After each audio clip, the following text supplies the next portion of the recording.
live round. In the blick, get you hit. Bitch, we gon' get you first.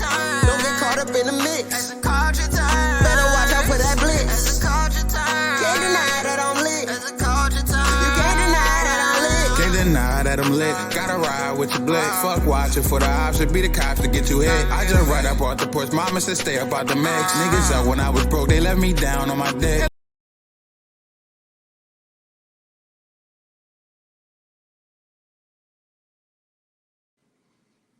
All right, what's up, everyone? Welcome to Jameer with the Journalism, presented to you by As the Culture Turns. Now, before we get into our topic for today, again, I want to encourage y'all to subscribe to the YouTube channel and make sure you hit that notification bell to stay tuned for more content just like this. All right, y'all. So on today's episode, we will be discussing Glorilla, and we will be discussing Glorilla because she just dropped her debut studio album called Glorious. All right, so let me read what I got right here and then we will discuss. I have my glasses, so let's see. All right, so it says just 6 months after entering the Billboard 200 with the highest first week sales of her career at the time, thanks to the April release Everything mixtape. This is the Everything mixtape right here, which had the singles Yeah, Glow, and Wannabe with Megan Thee Stallion on there. All right, so Glorilla has not only surpassed her personal best, but the best of every female rapper who dropped this year, courtesy of her October 11th release debut album, Glorious, which again, right here is the studio album cover right here. Such a classic looking album cover, just a good photo to have for your debut studio album, I think, you know?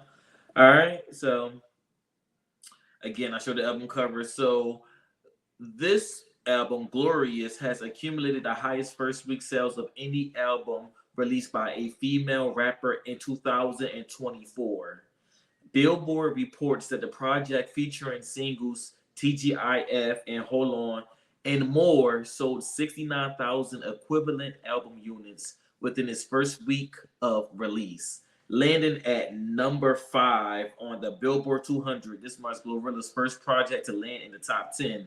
So this right here is a screenshot that I took of the Billboard top 5 albums of this week that came out. And you see Glorilla is at number 5 with Glorious. You see number 1 is Jelly Roll with Beautifully Broken. Then number 2 is Rod Wave with Last Lap. Then it's Charlie XCX, and then Sabrina Carpenter. So I would say that Glorilla is in good company right there, because a lot of those artists, I'm only using the glasses for reading. A lot of those artists are big established artists. Like Jelly Roll is big and established. Rod Wave has a cult following. Of course, Charlie XCX. I know the name. I forgot, but I know she like one of the white singers. And that Sabrina Carpenter chick, I'm hearing about her. I'm even starting to hear about her in Black Spaces, and I listened to a couple songs, and she had a couple good songs, you know. And then for Glorilla to be following right after her at number 5, that is great. So Glorilla dropped on a Friday where a lot of good music or a lot of high profile artists was dropping, you know. So I think number 5 is good. I'm pretty sure it would have been number 1 if it was a week where no one was dropping. But I digress. I think she did good with that. Now let's get back to the reading. Yeah, so again, she had her top 5 debut. So several women in hip hop have dropped studio albums this year, including Glow's frequent collaborator Megan Thee Stallion, which right here is the album track listing, I should say, but the album cover is like the picture you see at the bottom. But Megan also released her album. It was called Megan. The subtitle album sold 64,000 album equivalent units in its first week, just 5,000 short of matching Glow's record. Lotto is another one. Her impressive Sugar Honey Iced Tea was critically acclaimed by fans and sold 29,000 album equivalents in its first week. Ice Spice, her first studio album Y2K, raked in 28,000 album equivalent units. And Glorilla's What You Know About Me collaborator, aka Sexy Red, pushed 27,000 in his first week. And then JT released City Cinderella, which also did 27,000 in its first week as well. All right, so I want to discuss the Glorious album real quick before I get into everything, because this Glorious album right here is definitely a classic. Like for me, I really do like this album, and I feel as though that she put together a well thought out album. Like the album was well thought out. Hold on, let me move that real quick. The album was well thought out, and you could tell that she actually was crafting a body of work as opposed to her just throwing a couple songs together, because she had such a successful year that if she was worried about the charts, which you could tell she wasn't, she could have put Yeah Glow and Wannabe all on this album, or she could have made that all one big project, because again, she did sell with the Everything mixtape, which had again Yeah Glow and Wannabe and a few other good songs on there, but those were the singles. She could have put those on this Glorious album, and she could have sold more in her first week. But that's how I know that Glorilla is not tripping off of first week sales. That's not her motivation with making these albums. I'm gonna get to the other female rappers who dropped albums, who I could tell it is their motivation, and that's why their albums are not being as perceived as well as Glorilla's Glorious album. So yeah, she could have put it all together, but she didn't. She decided to drop a mixtape, and then after she dropped her mixtape, then she dropped the album, and she did that within 6 months of each other. So I do want to get into the track listing, because the track listing right here, I thoroughly enjoyed this album. So the intro, I like the intro. That's my song right there. Of course, I like the hold on, hold on, hold on. I like that song. I like the procedure featuring Lotto. I feel like her and Lotto both slid on that record. You feel me? Globe be talking about, what's the procedure when the bat walk in the room. Of course, I like TGIF. Like, that's the summer anthem. You feel me? What You Know About Me featuring Sexy Red was a good fire song. I'm happy that she put Sexy Red on that song. Even though me, I probably would have preferred someone else, but Sexy Red did what she had to do on there. Stop Playing is definitely one of my favorite songs on the album. Don't Deserve featuring Money Long. I love that song. That's one of my favorite songs on the album. I like the gospel song Rain Down on Me with Kirk Franklin, Kiara Sheard, and Maverick City Music. If you know about Maverick City Music, you know that they sang, like they put it down. So yeah, all right. I also like Glow's Prayer. Like, I like the whole album. I like Glow's Prayer. I like How I Look. I like I Ain't Going. I like Step featuring Boss Man D-Lo. How I Look with Megan Thee Stallion. They both slid on that song. You feel me?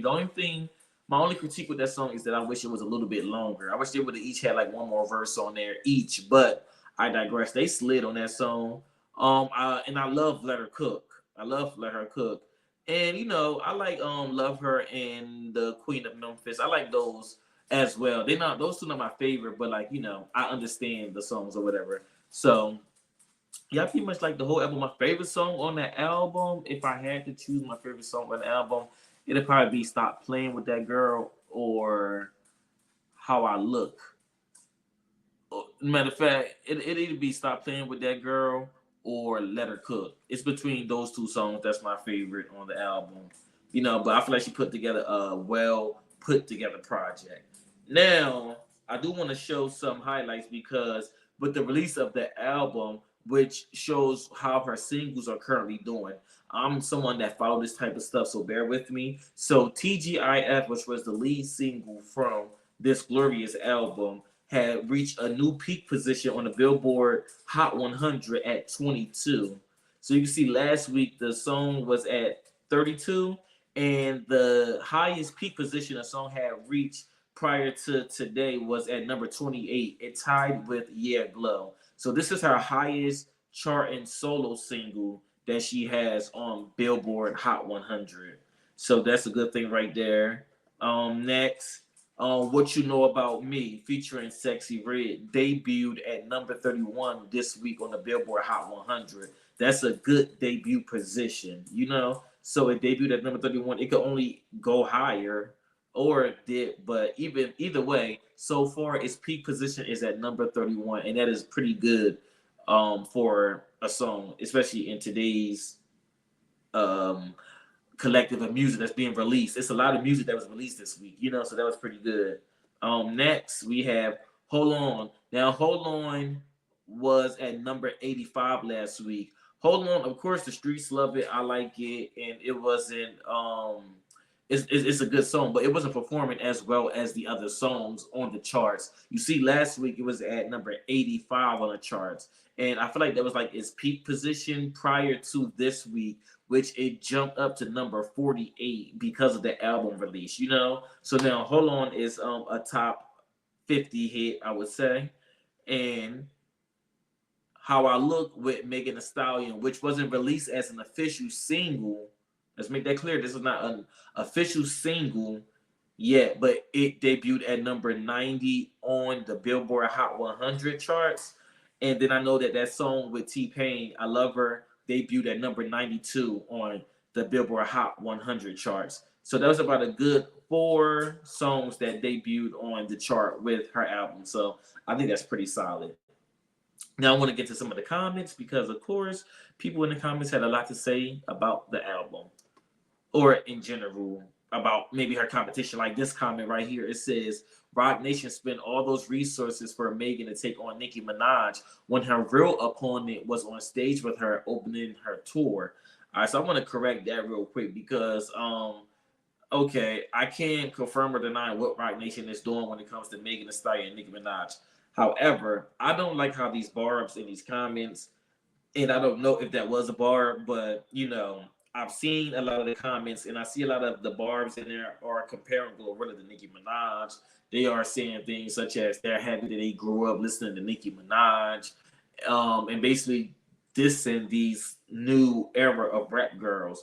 And I feel like it must be a terrible position to be a barb, especially when the die-hard ones, because it's like you have to only be a fan of her music. You can't like nobody else's music. That's at least what it looks like online, you know? So it's a lot of people that's missing out on great music, or they have to naturally be biased just because they feel like they have to be on that troll, barb troll type stuff all the time, you know? So it's like they are actually depriving themselves of really good music. But I digress, you know? But the comment has said something about, you know, Megan Thee Stallion's real opponent was on the stage opening up for her.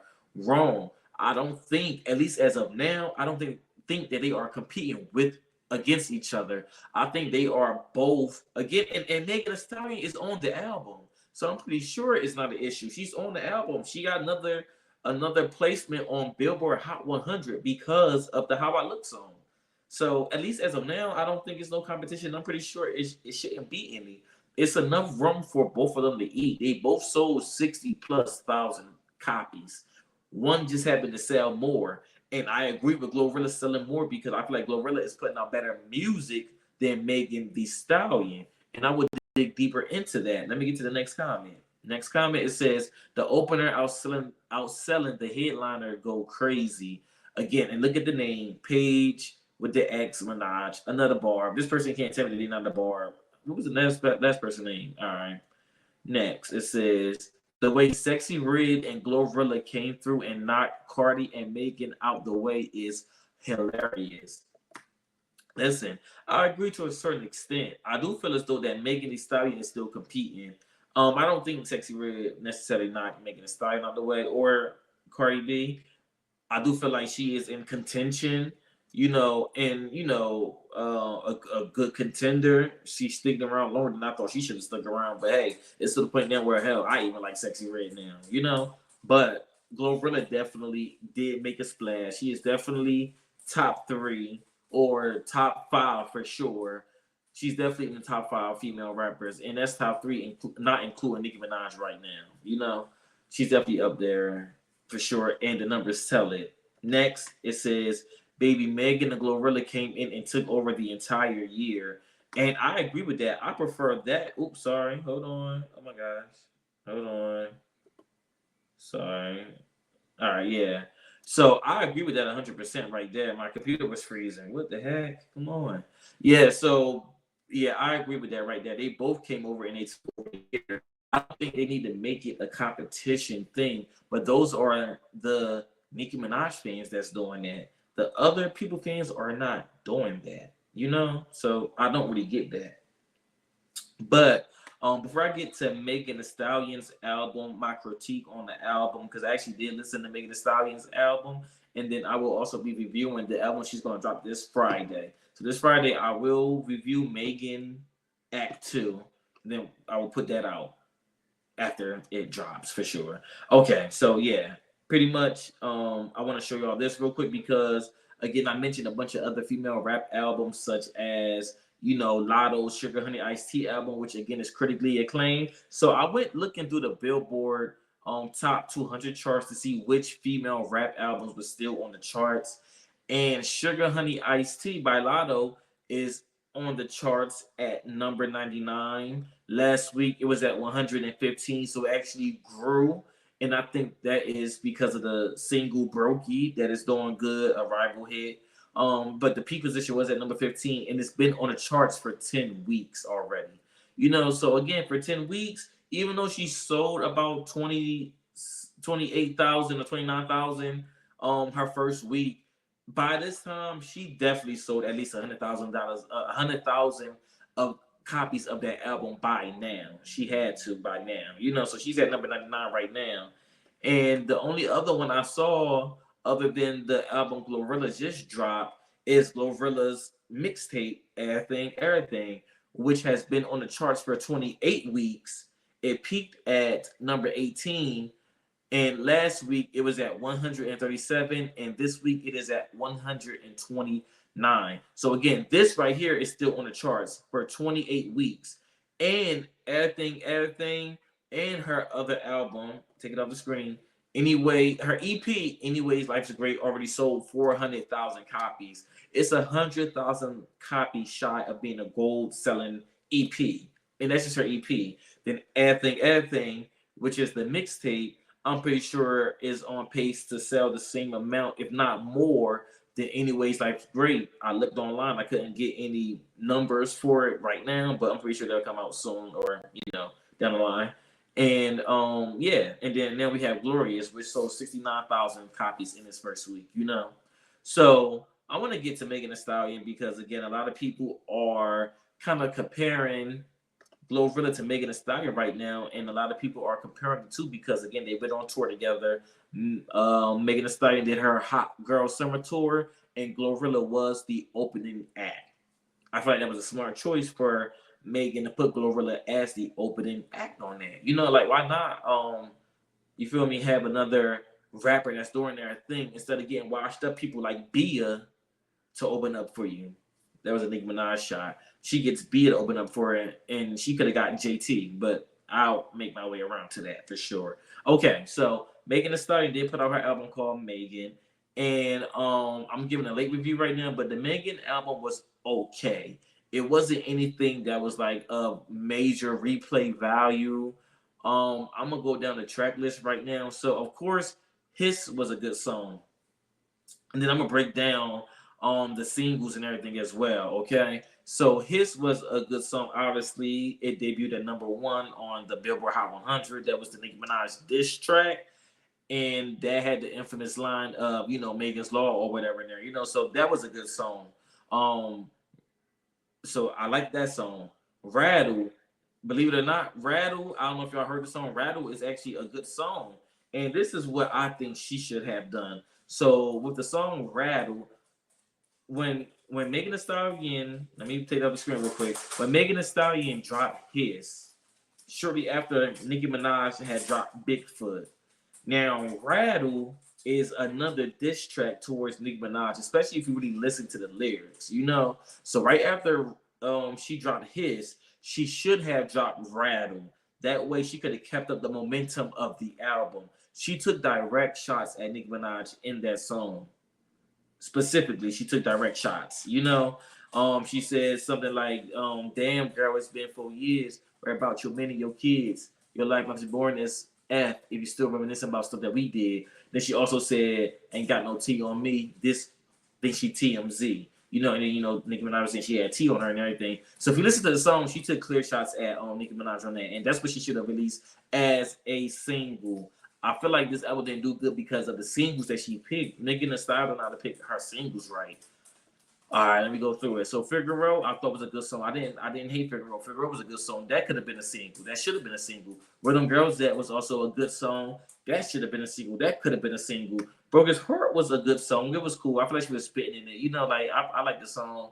BAS with me. We both ain't it was a cool song. Otaku High Girl, I don't remember. I obviously don't think I like that song. Find Out, I don't remember that song. Boa. That was the song that she put out after his, which I feel like was a terrible choice. The song is not that great. That's the song with the Gwen Stefani sample. It's not that great. I don't know why she chose to pick that as a single. The music video to that song was dope, but the song itself was mediocre. I don't know why she put that out. So I feel like that did not help the album sell anything at all.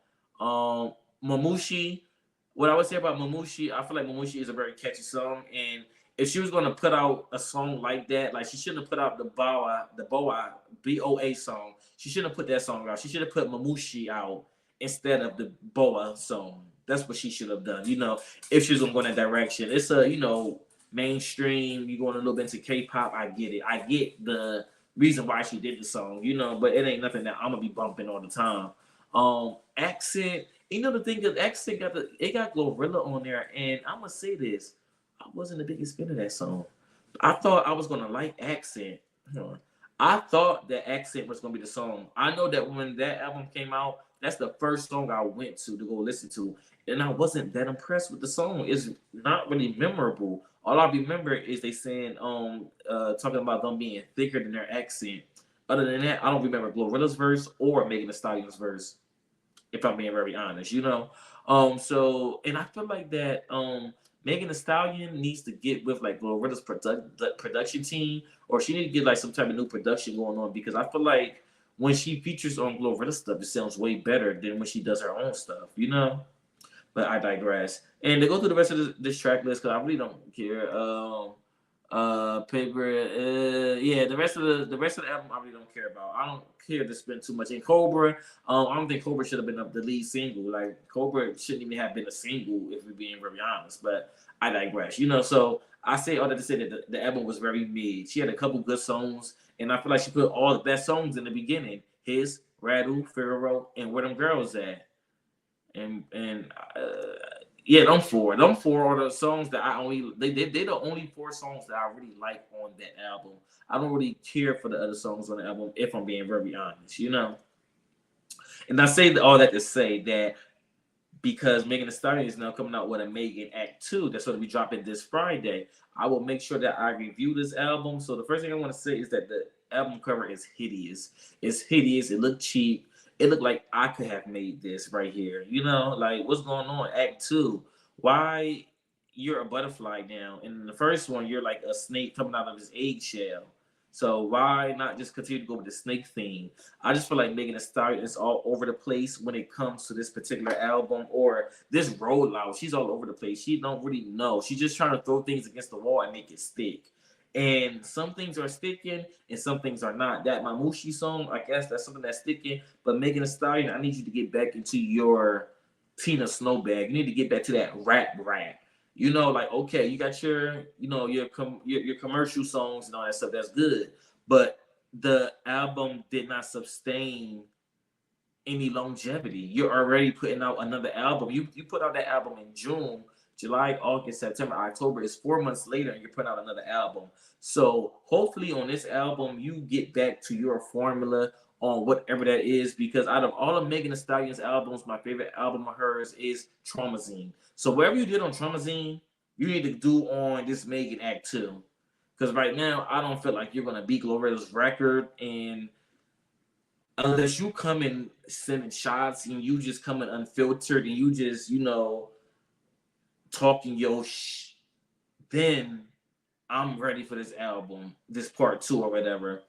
But if it's like the same type of regurgitated stuff that you've been talking about, I'm good. I really think she should have waited to put this out. She should have continued to allow Glorilla to have her moment right now, because you're putting it out the Friday after Glorilla put hers out. I feel like Megan should have I feel like she really should have put the album out the top of next year, like January and February. That's what she should have done.